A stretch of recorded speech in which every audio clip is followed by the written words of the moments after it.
التغيرات المناخيه. طيب قطاعين بقى، الزراعه والصناعه، ايه اللي حصل فيهم؟ قطاع الزراعة، خليني أقول لحضرتك إن قطاع الزراعة ده أكبر قطاع هش في مواجهة التغيرات المناخية.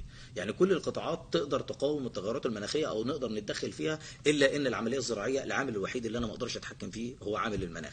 خليني أقول لحضرتك إن مصر من خلال وزارة الزراعة واستصلاح الأراضي حطت حاجة اسمها تم إنشاء حاجة اسمها المجلس الوطني للتغيرات المناخية.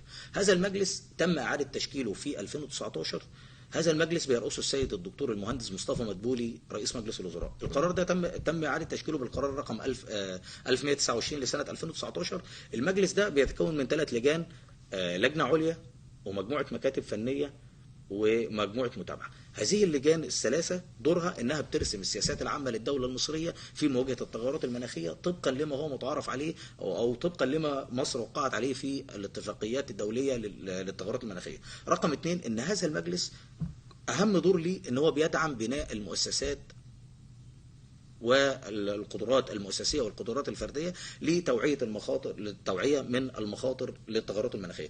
خلينا اقول لحضرتك ان وزاره التخطيط والتنميه الاقتصاديه لها ذراع تدريبي اسمه المعهد القومي للحوكمه والتنميه المستدامه. المعهد القومي للحوكمه والتنميه المستدامه بيستهدف زياده الوعي ضد اخطار المناخ. عمل مشروع اسمه كن سفيرا للتغيرات المناخيه، تم تخريج دفعه اولى ودفعه ثانيه خلال العام الماضي. هدفهم انهم عايزين يطلعوا جيل من الشباب واضح الخطه مهدئ للمهام للنهوض بمصر في مجابهه موضوع التغيرات المناخيه. نرجع للقطاع الزراعي واقدر اقول لحضرتك ان مصر اشتغلت على القطاع الزراعي. احنا ذكرنا سابقا ان دلتا النيل ووادي النيل من اكثر المناطق المعرضه للغرق نتيجه ارتفاع مستوى سطح البحر. طيب احنا عندنا مشكله في مصر كطبيعه سكانيه، ان احنا مساحه مصر الاجماليه احنا قاعدين على 5.5% من المساحه اللي هي منطقه النيل ودلتا النيل اللي هي الاراضي الزراعيه الخصبه، وان القطاع الزراعي بيعمل فيه 25% من القوى العامله في مصر. مصر اشتغلت على القطاع دوت من خلال خطه او اجنده لوزاره الزراعه. خليني اقول لحضرتك ان وزاره الزراعه متمثله في معهد البحوث الزراعيه بالمراكز التابعه ليه، بالمركز القومي للبحوث، بمعهد بحوث الصحراء، بكليات الزراعه على مستوى الجامعات المصريه كلها. حاليا شغلتنا الشاغله او الشغل الشاغل لمصر هي استنباط محاصيل مقاومه للاجهاد المناخي، محاصيل تستطيع تحمل الملوحه في التربه، محاصيل مبكره النضج لسد الفجوه الغذائيه، محاصيل تستطيع مقاومه الاجهاد المائي، محاصيل تستطيع مقاومه ارتفاع درجات الحراره، طبيعه المحاصيل نفسها تكون يعني تستحمل التغيرات المناخيه. لان انا قلت لك عامل المناخ العامل الوحيد اللي انا ما اقدرش اتحكم فيه، وبالتالي انا هضطر ان انا استنبط اصناف جديده مقاومه لهذه الامراض. خليني اقول لحضرتك ان برضو بيتحكم في هذا الموضوع حاجه اسمها الخريطه الصنفيه، الخريطه الصنفيه للمزروعات. الخريطه الصنفيه دي اللي هي ايه؟ ان بيبقى عندي كل منطقه معروف التربه بتاعتها نوعها ايه، كميات المياه اللي بيحتاجها، انماط الطقس، درجات الحراره اللي بتسجل في هذه المنطقه لتنظيم العمليات النمو الفسيولوجيه للنبات. الخريطه الصنفيه دي بتكون موزعه على الجمهوريه، بتكون في شكل تعاونيات او عن طريق مديريات الزراعه في الجمهوريه، وكل منطقه بيكون مسموح لها بزراعه محاصيل معينه.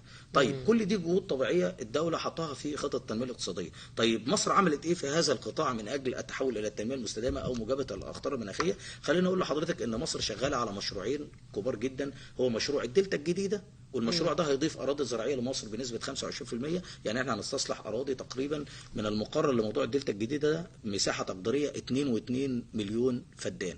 طب هو حضرتك لما قلت ان ارتفاع منسوب مياه البحر اللي حصل في القرن ال19 بنسبه ما، وقلت ان مع 2050 هيحصل برضو ارتفاع بنسبه 43% تقريبا؟ لا، على حدود عام 2100 هيكون 43%، 2050 هيكون 30 سم. طيب مدى تاثر التربه حتى الان؟ حضرتك قلت ان من ضمن الاثار لده ان هيكون التربه هيحصل ملوحه في التربه او تمليح التربه.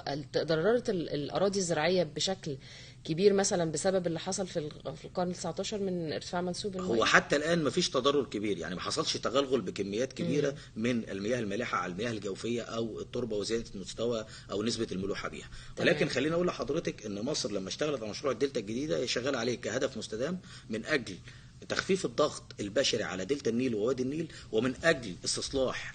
انا قلت المساحه بتاعت المشروع 2.2 مليون فدان، مصر عايزه تستصلح تقريبا مليون فدان كاراضي زراعيه لتوفير الامن القومي الغذائي وتوفير الغذاء للشعب المصري. حضرتك شفتي في ظل الحرب الروسيه الاوكرانيه العام الماضي والتي ما زالت مستمره، الدول المنتجه للغذاء كانت بتتحكم في الدول المستهلكه عن طريق سلاسل الامداد، وبالتالي احنا عايزين نحقق الاكتفاء من المحاصيل القوميه الاستراتيجيه زي الارز والقمح والشعير والذره والفول البلدي. كل هذه المحاصيل محاصيل استراتيجيه مهمه. مصر او وزاره الزراعه واستصلاح الاراضي حطها في خطه اولوياتها. مشروع الدلتا الجديده عندنا بينقسم الى جزئين، مشروع اسمه مستقبل مصر الزراعي، وفي مشروع تنميه جنوب محور الضبعه. مستقبل مصر الزراعي مخطط ليه انه يتم استصلاح 350 الف فدان، دول كمرحله اوليه، دي هتكون النواه للدلتا الجديده. تمام. بجانب اقامه مجمعات صناعيه وزراعيه من اجل توفير فرص عمل و نقل السكان من منطقة الدلتا إلى من منطقة وادي النيل إلى منطقة الدلتا الجديدة. خليني أقول لحضرتك إن مصر في القطاع الزراعي شغالة على مشروع تاني أكبر، وهو مشروع تشكى الخير. المشروع دوت تم إعادة إحيائه. المشروع دوت بيتمثل ان احنا حاليا عندنا 540 الف فدان. هذا المشروع ان شاء الله هيوفر لمصر في القريب العاجل اكتفاء ذاتي من محصول استراتيجي مهم جدا وهو محصول القمح. وكنا شفنا الرئيس عبد الفتاح السيسي في اكثر من لقاء، كان في لقاء في توشكا. هذا المشروع ان مصر، خليني اقول لحضرتك، مشروع توشكا لما مصر عملته قديما كان الغرض منه ايه؟ ان هو بيخفف كميه المياه على جسم السد العالي. بحيره ناصر لما بيحصل لها امتلاء بالمياه كان بيفتحوا مفيد توشكا عشان يصرف المياه، وكميه المياه دي كلها احنا ما كناش بنستفيد بيها، كانت بتدخل في الخزان الجوفي الكبير اللي هو موجود في الصحراء الغربيه.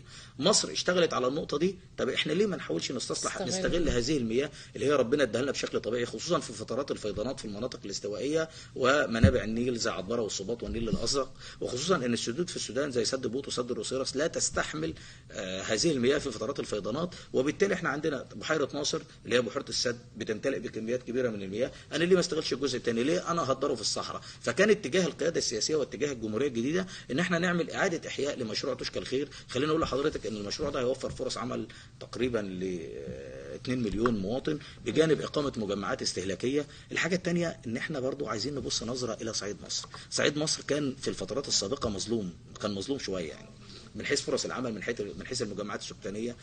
كان الاعتماد على الزراعه لوجود نهر النيل، ولكن الجمهوريه الجديده بتهدف إلى تحسين حياة المواطن المصري وخلق أنماط جديدة من المعيشة، وإن شاء الله نصل للهدف اللي مصر بتخطط ليه في المجال الزراعي إن شاء الله. من ضمن برضو الأخبار اللي